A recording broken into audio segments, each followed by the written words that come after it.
Walk and کی رہائشی زینب امان نے 5 سال قبل اس امید کے ساتھ میڈیکل کے شعبے میں داخلہ لیا تھا کہ تعلیم مکمل ہونے کے بعد وہ بآسانی روزگار حاصل کر کے نہ صرف اپنی بلکہ گھر والوں کی مالی مدد کر پائیں گی، لیکن بیچلرز آف ڈینٹل سرجری یعنی BDS کی ڈگری مکمل کرنے کے باوجود بھی انہیں روزگار حاصل کرنے میں کامیابی نہیں ہوئی ہے۔ سب سے پہلی بات تو یہ آ جاتی ہے کہ ایکسپیرینس کے نام پہ ان پیڈ انٹرنشپ کو کہہ کے ینگ گریجویٹس کو ایکسپلائٹ کیا جاتا ہے۔ آپ کو پے نہیں ملتی، وہ آپ کو اگر نوکری پہ رکھ لیتے ہیں تو وہ اس کو انٹرنشپ کا نام دے دیتے ہیں، اور وہ ان پیڈ انٹرنشپ ہوتی ہے جو کہ وہ یہ کہہ کے اس کو جسٹیفائی کرتے ہیں کہ آپ ایکسپیرینس گین کر رہے ہیں۔ اب ایک نئے گریجویٹ کے لیے جس نے صرف 4 سال کی ڈگری کی ہوئی ہے اور 1 سال ہاؤس جاب کی ہوئی ہے،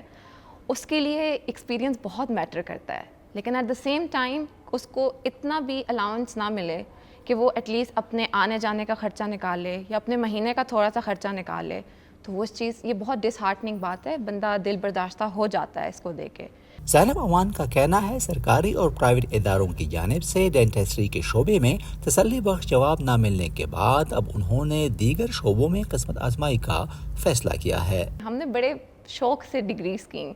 ایک جذبہ ہوتا ہے کہ آپ نے آگے جا کے قوم کو سرو کرنا ہے، لوگوں کی تکلیف کو کم کرنا، اس سے بہتر اور کیا چیز ہو سکتی ہے کہ ہماری وجہ سے کسی کا کوئی درد کم ہو گیا، کسی کو ریلیف مل گئی۔ لیکن اس میں ایک بہت بڑا پوائنٹ آف ویو یہ آ جاتا ہے کہ اگر آپ کو فائنینشیل آؤٹ کم نہیں مل رہا، بہت سچی بات ہے کہ آپ پیسوں کے لیے نہیں کر رہے، but at the end of the day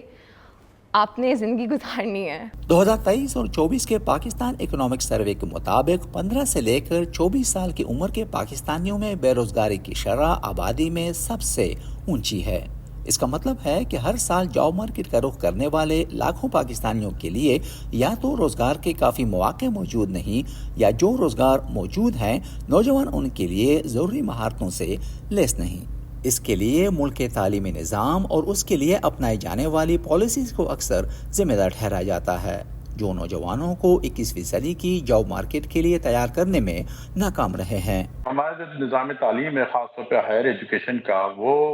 industry سے کنیکٹڈ نہیں ہے۔ تو ایک ہوتا ہے ڈیمانڈ کا ڈیٹا، ڈیمانڈ کے ڈیٹا میں ہوتا ہے یہ کہ آپ کو پتا ہوتا ہے کہ انڈسٹری میں کس طرح کی ڈیمانڈ ہے،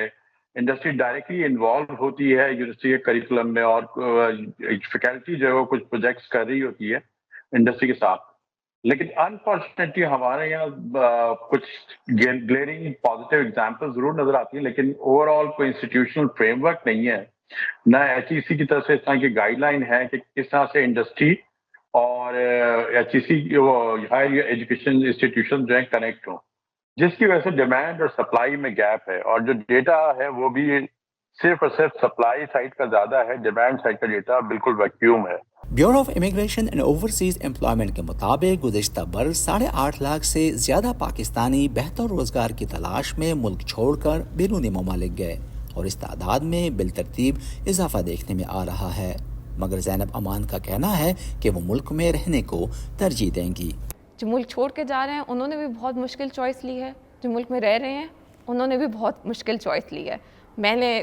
سیڈلی دوسری چوائس لی ہے، میں نے ملک میں رہنے کی چوائس لی ہے۔ زینب امان کا کہنا ہے کہ ڈینٹسٹری کے شعبے میں مناسب ملازمت ملنے میں ناکامی کے بعد اب انہوں نے چھوٹا کاروبار کرنے کا سوچا ہے، تاکہ نہ صرف اپنے لیے بلکہ دوسروں کے لیے بھی روزگار کے مواقع پیدا کر سکیں۔ نظر الاسلام، وائس آف امریکہ، اسلام آباد۔